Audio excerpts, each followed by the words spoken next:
कृषि में क्या देख रहे हैं?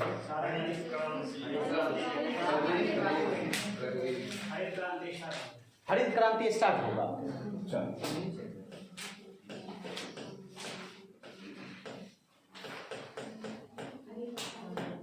हरित क्रांति, ग्रीन रेवोल्यूशन।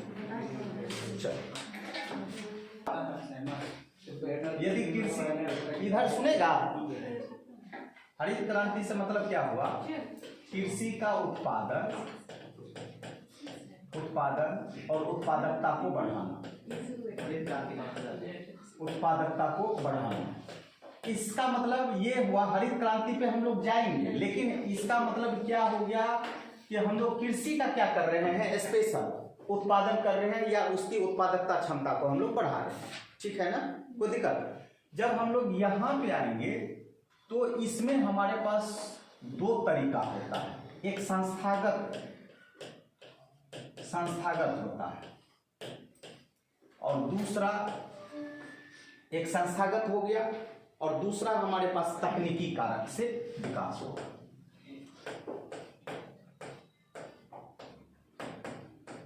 तकनीकी कारक से विकास होगा। समझ में आया? यदि कभी भी हम लोग कृषि का प्रोडक्शन कर रहे हैं, उत्पादन कर रहे हैं, तो हमारा उद्देश्य क्या हो रहा है? या तो हमारा क्या होगा? उत्पादन बढ़ाएंगे या उत्पादकता को बढ़ाएंगे। कृषि से रिलेटेड यही होगा। और ये तरीका जब भी होगा तो दो ही तरीका हो सकता है, या तो संस्थागत तरीका होगा और दूसरा नहीं तो तकनीकी कारक होगा। सर, उत्पादकता मतलब वही प्रोडक्शन, सीड्स का कोई करना, और नहीं तो फिर खेती में जितना अनाज होगा उसके हिसाब से, या फिर उत्पादकता वो होगा जो कि सीड्स में कितना एबिलिटी होता है वो प्रोडक्शन कर सकता है। हाँ, इसको बोलिए। हाँ, ठीक है ना। अब संस्थागत यदि हम कारक बोलेंगे तो संस्थागत मतलब क्या हुआ कि देखो, संस्थागत मतलब हो गया कि जो पहले से चला आ रहा है। ठीक है ना, जो पहले से आ रहा है। अब तकनीक वाला में क्या आ रहा है कि हम लोग नया नया सिस्टम पैदा कर रहे हैं, लेकिन संस्थागत में क्या आ रहा है कि हम लोग बैक जितना भी सिस्टम था उस सिस्टम में हम लोग क्या कर रहे थे? चेंजिंग कर रहे थे। जैसे एक नंबर में हम लोग ले सकते हैं कि बिचौलिए का समाप्ति करना, बिचौलिए की समाप्ति करना। जो मीडिएटर था वो मीडिएटर को हम लोग समाप्त करेंगे। अब बोलो बाबू, आजादी से पहले देखो, आजादी से पहले आपके पास रेवेन्यू हो रहा था, प्रोडक्शन हो रहा था, तो यहाँ पे क्या था? तीन तरीके का व्यवस्था था। जमींदारी व्यवस्था, रैयतवाड़ी और महलवाड़ी। जमींदार का प्रमुख कौन होता था? जमींदारी व्यवस्था जहां था जमींदार। रैयत का खुद किसान, तुमको कारक सब बताए थे। और महल में कौन होता था? गांव का मुखिया। अब आजादी के बाद क्या हो गया कि इस सिस्टम को समाप्त कर दिया गया, अर्थात बिचौलियों को समाप्त। अब डायरेक्ट कौन हो गया? गवर्नमेंट और किसान। बात समझ में आया? तो ये संस्थागत विकास हमको देखने को मिला। क्लियर? समझ में आया? दूसरा आप लोग ले सकते हैं काश्तकारी व्यवस्था में सुधार। काश्तकारी व्यवस्था में सुधार, काश्तकारी व्यवस्था में सुधार।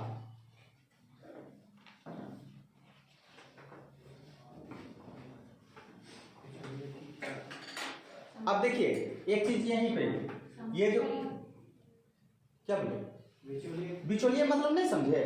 बिचौलिए की क्या नहीं, समाप्ति हो, है ना? बिचौलिए का समाप्ति हो गया ना। अब देखिए ना, इससे पहले ये व्यवस्था था ना, ठीक है। अब इन तीनों को समाप्त कर दिया गया। अब किसकी भूमिका है? सरकार की और किसान की। और यही कारण है कि आर्टिकल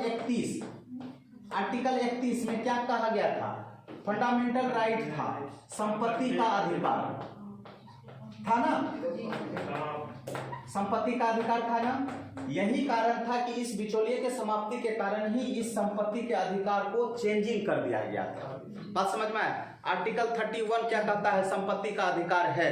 तो संपत्ति का अधिकार है तो इस सबको कैसे हम लोग समाप्त करेंगे? तो हम लोग पहला संशोधन किए थे, अमेंडमेंट किए थे 1951 में जो संपत्ति के अधिकार को हम लोग कहाँ लेकर के चले गए 300 बात समझ में आया। तो यही कारण था जो वहां चेंजिंग हम लोग किए थे। ठीक नहीं समझे। ठीक, दूसरा हमारे पास है काश्तकारी व्यवस्था। ये क्या होता है? बता रहे हैं आप? अरे जमींदार द्वारा है कहा गया था। जमींदार द्वारा नहीं, काश्तकारी बोलते हैं कि इसको हम लोग बटाई व्यवस्था भी बोल सकते हैं। ठीक है ना। अब मान लो कि ये तुम्हारा क्या है खेत, इसमें ना सपोज करो कि ये खेती कर रहा है कौन, किसान। ये खेत है किसका, मान लो पीयूष का। ये खेत किसका है, पीयूष का, पीयूषे का। ठीक है, लेकिन यहाँ पे ये खेती नहीं कर रहा है, खेती नहीं कर रहा है। ये किसको दे रहा है, किसान को नहीं, बदले में प्रियांशु को दे रहा है। ठीक है, प्रियांशु को दे दिया, बोला कि ठीक है तुम इस खेत में क्या करो, खेती करो और बदले में हमको क्या दे देना, आधा, मतलब आधा। लेकिन कल के दिन मान लो कि पीयूष का जो है थोड़ा सा मन लालच हो गया है ना, लालच हो गया कि हमको खेत नहीं देना है। बात समझ में आया। तो इससे छीन लेगा, नहीं छीन सकता। बात समझ में आया। यह तभी छीन सकता है जब यह पीयूष खुद खेती करे। बात समझ में आया। खुद खेती करेगा तभी तुम जमीन छीन सकता है, ये नहीं कि इससे छीन करके दूसरा को दे देंगे। बात समझ में आया। यही सिस्टम क्या था, काश्तकारी सिस्टम। नहीं समझे मेरा बात? जी सर। मैंने बताया वो तो ऐसे ऐसे कर दिया एकदम। अरे बदले में दे रहा है ना, कल के दिन अब मेरा मन होगा कि छीन करके हम दूसरा को दे देंगे, नहीं, ये छीन के देंगे तभी देंगे जब इस पे हम खुद खेती करेंगे। काश्तकारी का मतलब ये हुआ। ठीक है ना। अच्छा एक चीज पूछ रहे हैं सर, मान लिए जमीन अब जो जिसका है उसने दिया, उसको 5 साल से वो कर रहा है, फिर वो चाहेगा तो वो ले तो नहीं सकता क्योंकि इसमें फिर नहीं ले सकता। लेकिन यही व्यवस्था को हम लोग लाए कि जब हम लोग संस्थागत यदि डेवलपमेंट करेंगे तो हम लोग क्या करेंगे, हमेशा बदलते नहीं रहेंगे आदमी। इससे आपका रोजी रोटी उसका भी चल रहा है। उसके पास तो जमीन नहीं है तो उसका रोजी रोटी चल रहा है। तुम यदि मालिकाना हक है तो इसका मतलब ये नहीं हुआ कि बीच मझधार में तुमको जब मन होगा तब दे देंगे, जब मन होगा छीन लेंगे। मतलब सर सिर्फ जमींदार सर किसान से काम करवा रहा है। बेच रहे जमीन को तो उसको देना पड़ जाएगा। हाँ, तुम यदि जमीन बेच रहा है तो बेचो, नहीं बेचने दे, लेकिन बेचने में भी सर पहले उससे पूछना पड़ता है। हाँ तो तुम्हारे साथ वो जुड़ा हुआ है ना, जुड़ा हुआ है। तो वो बेच रहा है तो एक बार तुम उससे पूछो कि जमीन हम बेच रहे हैं, तुमको लेना है, तो वो खुद बोलेगा कि नहीं हम नहीं लेंगे मालिक, बेच लीजिए, तो बेच लेगा। फिर चलो तीसरा, वर्ग ऑपरेशन। वर्ग ऑपरेशन, वर्ग ऑपरेशन, ये भी वर्ग ऑपरेशन क्या था, एक तरीके से मालिकाना हक था। मालिकाना हक था किसके लिए, वही किसानों के लिए, किसानों के लिए। चलो ये एक आपको जैसे वो लोग क्या करते हैं, कौन सा, मतलब जिसको हम लोग खेत देते हैं तो वो लोग क्या करते हैं, 3 फसल किए, 4 फसल किए, तो उसमें से हम लोग को एक ही फसल जैसे मिल रहा है और इसे 4 फसल का मतलब गोल कर दिए। तो टाइम के लिए रहता है, 3 साल। टाइम पे होता है। ठीक है, अब मान लो किसी को दी हुई है, ये संस्था में मान लो कि हम किसी को दी, जैसा हम पढ़ाएंगे हो सकता है कि वो ऐसा पढ़े, उसको तो लगेगा कि हमको पैसा मिल रहा है, हो गया। तो तुम यदि किसी को दे दिए तो वहां पे तुमको गाइडिंग करना होगा ना, तो तुम भी तो आकर के सो जाती है, वो तो हमको पहुंचा ही देगा। तो तुम भी जाओ एक बार खेत देखो, कितना आदमी को तो खेत पता भी नहीं है कि मेरा खेत है कि नहीं, है कि नहीं। तो ये चीज। चौथा,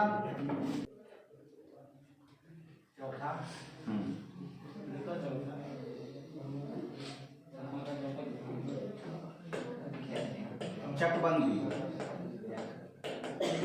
चकबंदी व्यवस्था, चकबंदी व्यवस्था। इसका कुछ और भी नाम है, चकबंदी ही, चकबंदी। या हिंदी में और बोल सकते हैं इसको जोतों की चकबंदी। जो खेत जो जोतते हैं,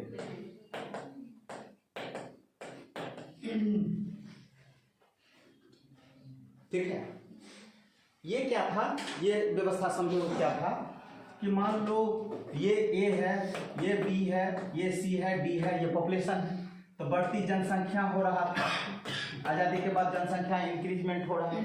अब मान लो कि ए का जमीन यहाँ है, यहाँ है और यहाँ है, 3 जगह है। बी का जमीन जो है यहाँ है, यहाँ है, यहाँ है, इस तरीके से जमीन था। तो उन्होंने क्या किया चकबंदी के तहत कि इसका एरिया ये है, अब ये वाला जमीन इसको दे दिया और ये वाला जमीन इसको दे दिया। बात समझ में आया कि जिसका दूर दराज है उन सभी को जो है हटा करके एक जगह कर दिया, एक जगह कर दिया। अब तुम अपना हिस्सा में ले लो, तुम अपना हिस्सा में ले लो, तुम अपना हिस्सा में ले लो। जैसे कभी तुम लोग सुनता होगा कि पहले दरभंगा महाराज का जमीन जो है कहाँ नहीं था, ठीक है ना। दरभंगा महाराज का दरभंगा में तो खुद था ही, रांची जाएगा तो रांची में मिलेगा, पटना जाएगा तो पटना यूनिवर्सिटी सब दरभंगा महाराज का ही था। बात समझ में आया। उसके बाद दिल्ली जाएगा तो दिल्ली में भी मिलेगा, तो हर जगह तुमको यह मिलेगा। तो वहीं पे सबका क्या करेगा, तुम दरभंगा है ना तो वहीं तक तुम लोग, ये दूसरे को हम लोग दे रहे हैं। समझ में आया। तो अब ये आदमी है, इसका एरिया यहाँ से यहाँ तक जमीन है, तो ये तो करने नहीं जाएगा। तो बी आदमी का जो एरिया यहाँ था और यहाँ था, तो ये दोनों दे दिया बी को और ये एक्सचेंजिंग कर लिया। अच्छा मतलब समझ में आया।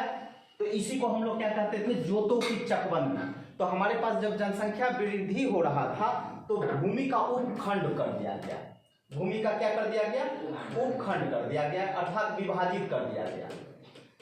अब विभाजित करके एरिया को क्या कर दिया हम लोग, तो हम भी कृषि का डेवलपमेंट करेंगे। तो कृषि का डेवलपमेंट तभी ना होगा जब इन सभी चीजों को हम लोग हटाएंगे। समझ में आया। उसके बाद हम लोग आ गए भूदान आंदोलन।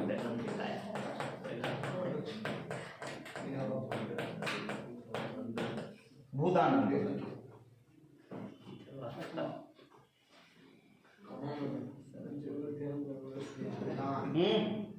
इधर भूदान आंदोलन। अब देखो बाबू, इसका मतलब क्या हुआ है ना। अब मान लो हमारे पास बहुत भूमि है, ठीक है ना, और किसी के पास जमीन है भी, तो सर्वप्रथम 18 अप्रैल 1951 को एक आंदोलन चलाया गया, जिसे हम लोग क्या नाम दिए, भूदान आंदोलन। और इसकी शुरुआत कहाँ से होती है, पोचमपल्ली से। कहाँ से, पोचमपल्ली से। पोचमपल्ली कहाँ है, तो आंध्र प्रदेश में है। और इसके नेता कौन बने थे, विनोबा भावे, विनोबा भावे। और इस आंदोलन का सबसे सफल जो रहा वो कहाँ रहा, बिहार में रहा। यह आंदोलन सबसे ज्यादा सफल कहाँ रहा, तो बिहार में, बिहार में। यस, विनोबा भावे के नेतृत्व में भूदान आंदोलन चलाया गया था। सबसे ज्यादा सफल बिहार में था। हाँ, ये आंदोलन मान लो इंडिया लेवल पे चला, लेकिन इंडिया लेवल में सबसे ज्यादा कहाँ ये सक्सेस रहा, बिहार में, ठीक है ना। अब विनोबा भावे मूल रूप से थे कहाँ के, तो हजारीबाग के थे, ठीक है। इसी के नाम पे विनोबा भावे यूनिवर्सिटी है। हजारीबाग रांची में है। रांची से पहले हजारीबाग डिवीजन प्रमंडल।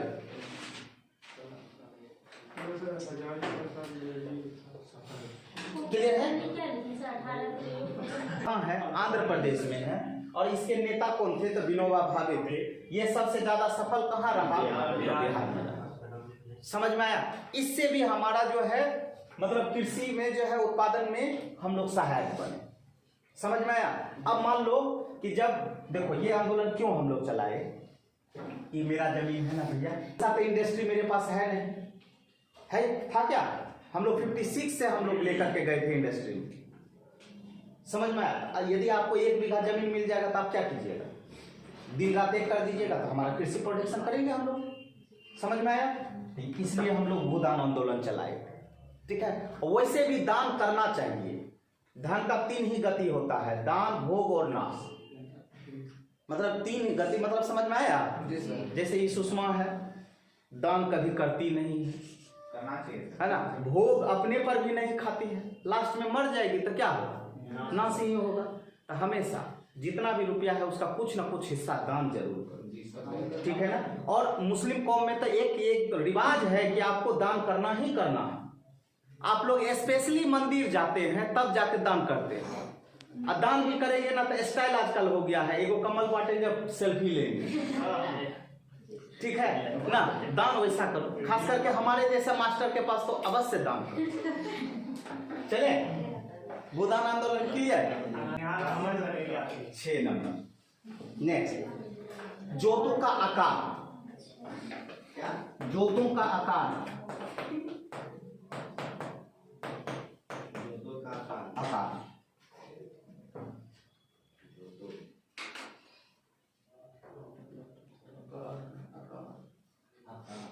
आकार हो मतलब एरिया है ना। इसमें ना जोत का एरिया बना दिया गया कि ये एरिया जो रहेगा ना सीमांत जोत कहलाएगा। अभी बताते हैं, ठीक है, लिख लीजिए। ये सीमांत जोत। दूसरा एरिया रहेगा लघु जोत।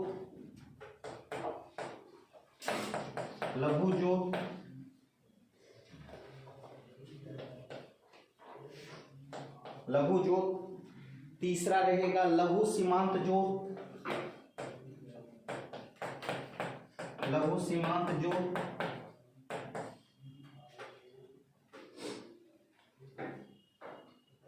और मध्यम जोत। ये 4 प्रकार का जोताई का व्यवस्था किया गया। ये वाला सीमांत जोत हो गया 1 हेक्टेयर से कम वाला क्षेत्र के लिए जी। सब उगाइए 1 हेक्टेयर से कम वाला। ये हो गया आपको 1 हेक्टेयर से लेकर के 2 हेक्टेयर तक के बीच। हाँ, हेक्टेयर का मतलब एरिया होता है बाबू।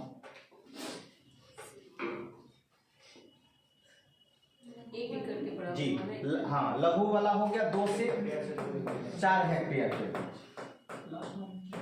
वाला 1 से 2। हाँ, 2 से 4। और मध्य वाला जो हो गया 4 से 10। कम या ज्यादा? 4 से 10। ये तो बढ़ते जा रहे हैं। बढ़ते जा रहा है।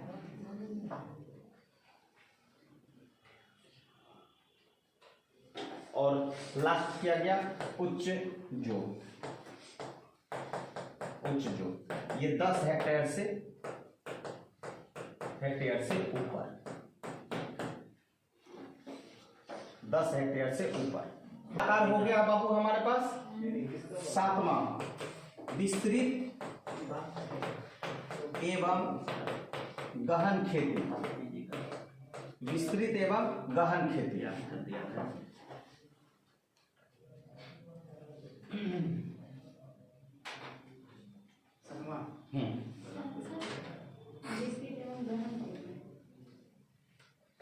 विस्तृत एवं गहन खेती। अब जो हमारे पास जो एरिया था ना, वो एरिया को अपने पास बरकरार रखेंगे और यहाँ पे गुणवत्तापूर्ण सिंचाई का व्यवस्था करेंगे, ठीक है, उर्वरक का व्यवस्था करेंगे और बीज का व्यवस्था करेंगे। बात समझ में आया? सिंचाई, अब सिंचाई में हम लोग चले गए थे ना, 3 टाइप का सिंचाई था, याद आया ना? नहीं बताए थे? और उर्वरक में हम लोग खाद सब लाएंगे, है ना, कौन पोटास, ये सभी सब। और व्यवस्था मतलब उर्वरक के साथ ही साथ हमारे पास पीडीएस सिस्टम, जन वितरण प्रणाली,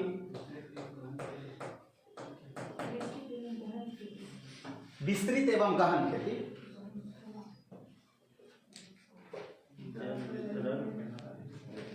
ठीक है, कल नीतीश कुमार बिहार में आए थे, व्यवस्था लाएंगे जिसमें सिंचाई और उर्वरक व्यवस्था का विकास करेंगे।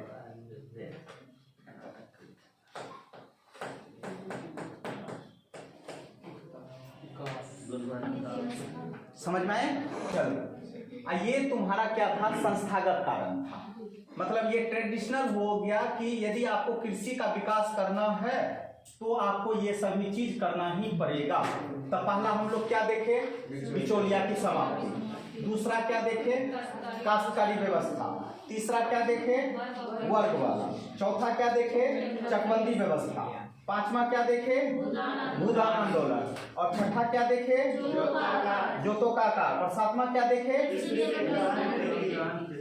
बात समझ में आया? गहन खेती। अब मान लो इतना होने के बावजूद ये हमारा ट्रेडिशनल हो गया बाबू, लेकिन यदि हमको तकनीक में जाना है तो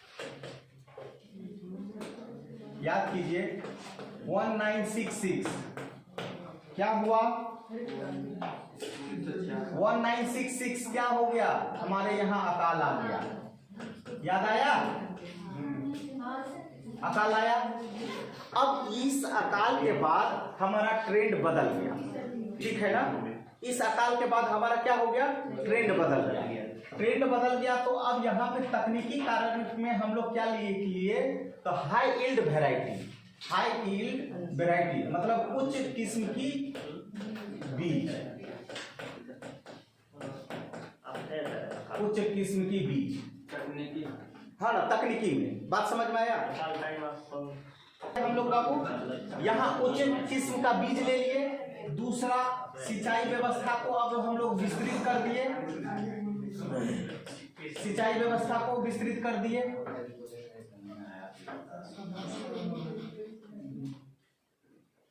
साथ ही साथ हम लोग कृषि का क्या कर दिए? आधुनिकीकरण कर दिए। कृषि का आधुनिकीकरण, आधुनिकीकरण। नेक्स्ट, रासायनिक बीजों का हम लोग प्रयोग करने लगे। रासायनिक बीज, खाद, इन सभी का।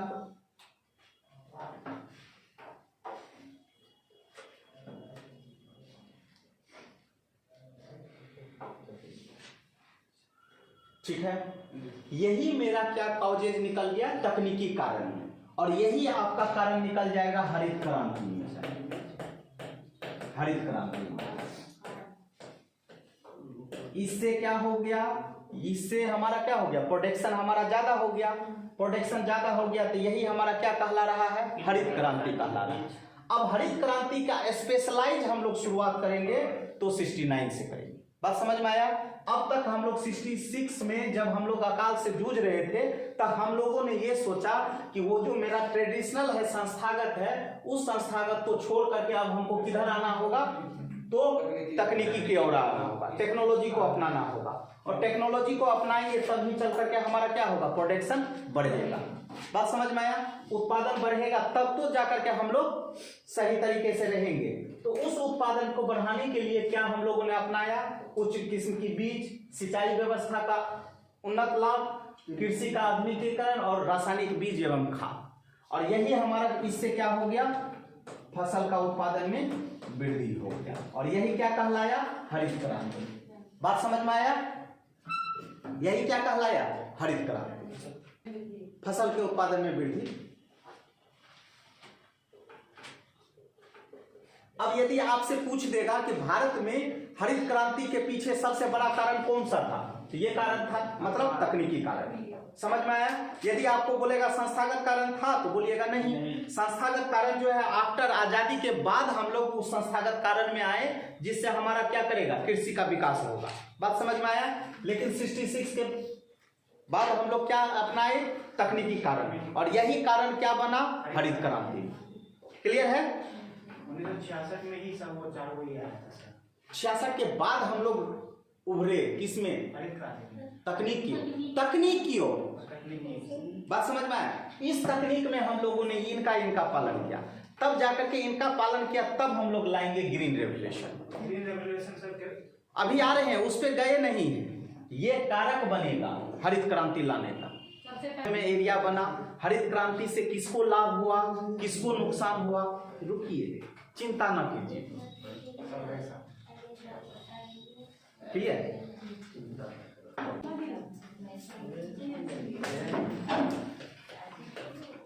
हरित क्रांति। अच्छा, एक चीज दिमाग में तो पहला सेट हो गया ना कि हरित क्रांति जो है इसके पीछे कारण क्या हो गया? तकनीकी वाला। हरित क्रांति का विकास कब हुआ? तकनीकी कारण के साथ। तकनीकी कारण में तो तुम लोग दे ही सकता है। और खास करके हरित क्रांति क्यों हम लोग लाए? इसलिए लाए कि हम लोग क्या दौर से गुजर रहे थे? अकाल। ठीक है, अकाल से है। सुनिए, इंदिरा गांधी के शासनकाल में होती है, इंदिरा गांधी के शासनकाल में होती है। इस समय कृषि मंत्री कौन थे? सी सुब्रमण्यम।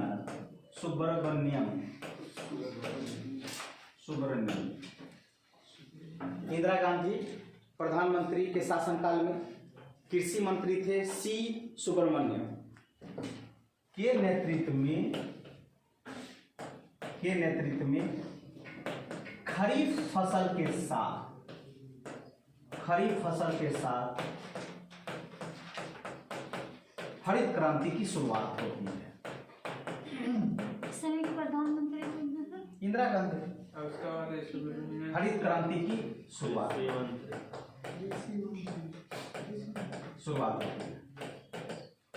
कृषि मंत्री कौन? सी सुब्रमण्यम। खरीफ फसल में क्या क्या आता है? चावल। चावल ही आता है। और क्या क्या था? गेहूं, चना, मटर, सरसों, मोटा ना खरीफ फसल। हाँ, ठीक है। अब ये जो शुरुआत हुआ बाबू, तो इससे पहले ना दो काम हुआ था। एक अंतर्राष्ट्रीय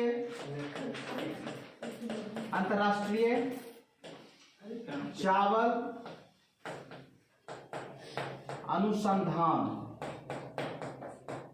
अनुसंधान केंद्र कहाँ है बाबू? फिलीपींस की राजधानी मनीला में। चावल संस्थान क्या? चावल अनुसंधान केंद्र, ठीक है। और दूसरा काम किए थे मैक्सिको निवासी नॉर्मन बोरलॉग,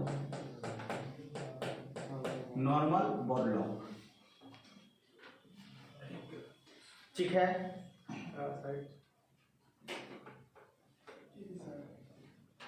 अंतर्राष्ट्रीय चावल अनुसंधान केंद्र कहाँ? फिलीपींस मनीला, ठीक है। इन्होंने एक चावल का बनाया टाईयुंग नेटिव।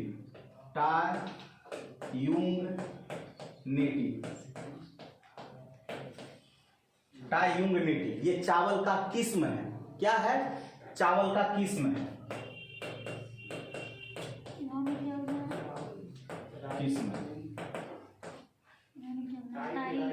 हाँ, टाईयुंग नेटिव सर। क्या बोले? निवासी नॉर्मन बोरलॉग नेटिव। ये चावल का किस्म जी।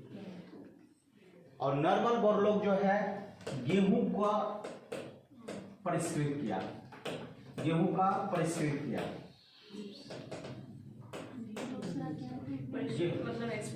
यस, मतलब उन्नत किस्म का बनाया। ये किसके दूसरे में क्या है?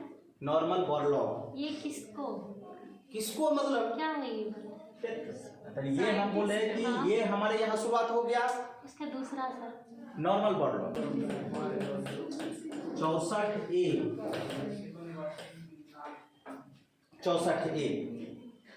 सर क्या लिखे हो? टाईयुंग नेटिव। मैक्सिको निवासी भाषा को क्या लिखे हैं सर? मैं नॉर्मल बोरलॉग कैसे लिखते हैं सर आप? Normal Borlaug. नॉर्मल। हाँ, नौ में आ की मात्रा, मो पर रेफ नौ। नॉर्मल वो की आ की मात्रा, चांद रो लो। वही करते रहो रोलो, समझा? नॉर्मल बोरलॉग लोगो जी। और लर्मा लोजो और सोनारा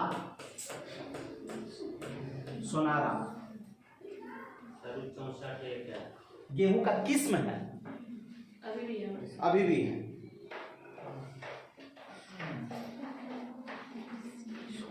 सोनारा ये लर्मा लोजो ये क्या है?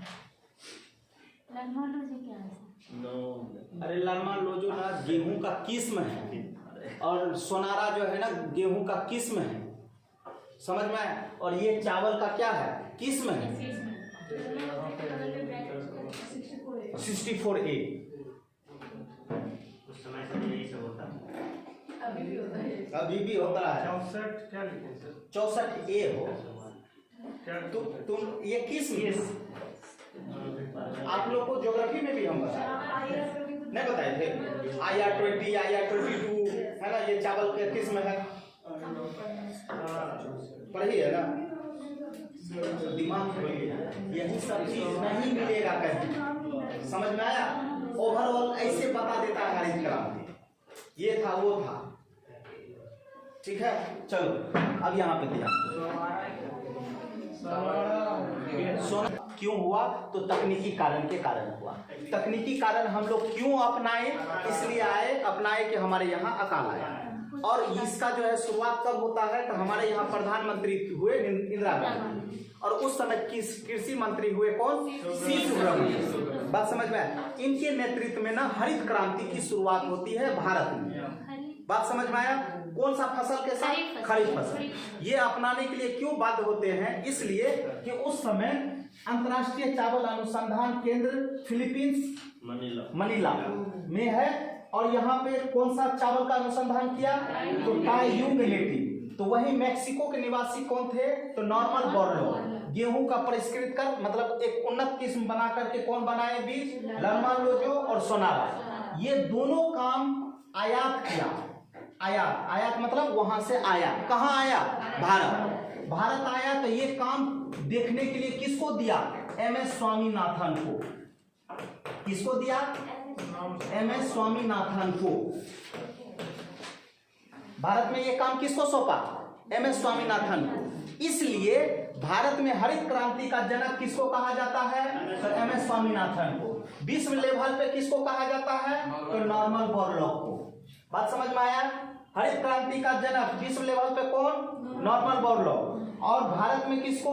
MS स्वामीनाथन। और याद कीजिएगा, अब तक शांति के क्षेत्र में नोबेल पुरस्कार मिलता है। शांति के क्षेत्र में, शांति के क्षेत्र में। और शांति के क्षेत्र में यही कृषि में इतना विकास किए कि इसके कारण इसे नोबेल बोरलॉग को क्या मिला? शांति का नोबेल पुरस्कार मिला। बात समझ में आया? यहां तक दिमाग में सेट हुआ? जी सर।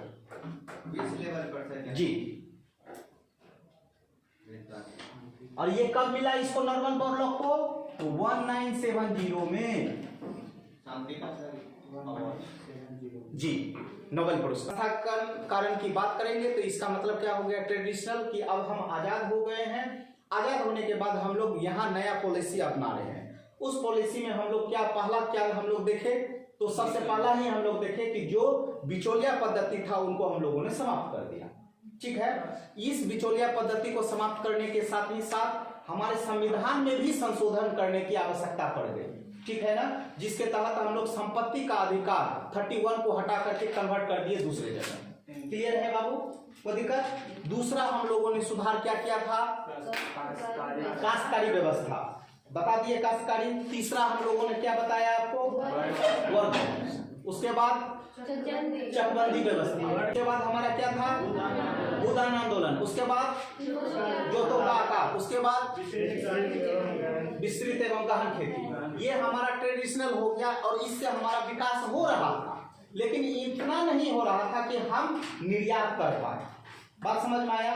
एक तो निर्यात भी नहीं कर पा रहे थे, दूसरे बात कि हम लोग एक ऐसा मझधार में भी फंस गए कि हम लोग के पास अनाज का लाला पड़ गया। बात समझ में आया? लालच पड़ गया कि अनाज हमारे पास उतना नहीं, और प्रोडक्ट इधर क्या हो रहा है? पॉपुलेशन इंक्रीज कर रहा है। अकाल हुआ तो परिणाम स्वरूप हम लोगों ने एक नया सिस्टम लाने का कोशिश किया कि अब हम लोग तकनीकी सिस्टम लाते हैं, और जिससे हमारा प्रोडक्शन क्या होगा? उत्पादन ज्यादा से ज्यादा होगा। उस तकनीकी को अपनाने के लिए हम लोगों ने क्या अपना लिया? एक ग्रीन रेवोल्यूशन ले आए, हरित क्रांति ले आए। बात समझ में आया? और वो हरित क्रांति इंदिरा गांधी के नेतृत्व में, सी सुब्रमण्यम कृषि मंत्री के नेतृत्व में भारत में शुरुआत तो होती है, लेकिन यह शुरुआत इस आधार पे होती है कि उस समय विश्व लेवल पे, है ना, चावल अनुसंधान केंद्र ने एक नया चावल बनाया जिसे हम लोग क्या नाम दिए, टायूमेटिक। बात समझ में आया। वहीं नॉर्मल मोरलॉग जो मैक्सिको निवासी थे, उन्होंने गेहूं का एक नया चीज बनाया जिसे हम लोग बोले लर्मा लोजो और सोनारा। ठीक है, ये दोनों आयात हुआ। कहाँ आयात हुआ? भारत हुआ।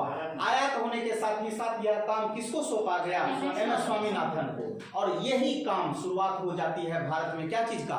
हरित क्रांति 1966। कोई दिक्कत है ना? इसको क्यों कहा जाता है जनाब? आयात आया तो इसका सिस्टमेटिक तरीके से यही पालन। ठीक है ना? बात समझ में आया? अब हरित क्रांति के प्रभाव।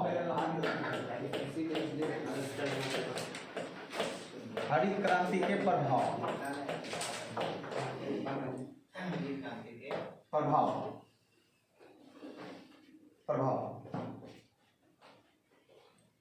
प्रभाव को दो चरण में बांटा जा सकता है। प्रभाव को दो चरण में बांटा जा सकता है। एक केंद्रीकरण का चरण,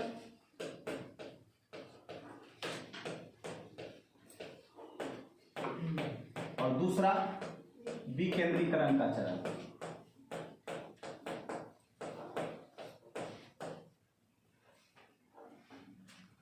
दो प्रकार। 1966 से 87 तक, 66 से लेकर के 87 तक जी। इस चरण में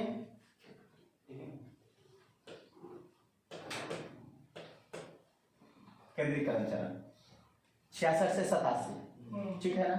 इसमें ना गेहूं पे ज्यादा जोर दिया गया। गेहूं पर केंद्रित रहे, केंद्रित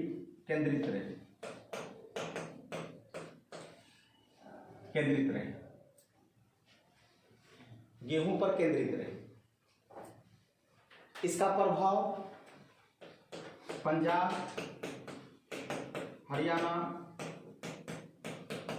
हरियाणा, यूपी। ये यूपी में जो है ना पश्चिमी यूपी था, पूरा यूपी नहीं, पश्चिमी यूपी।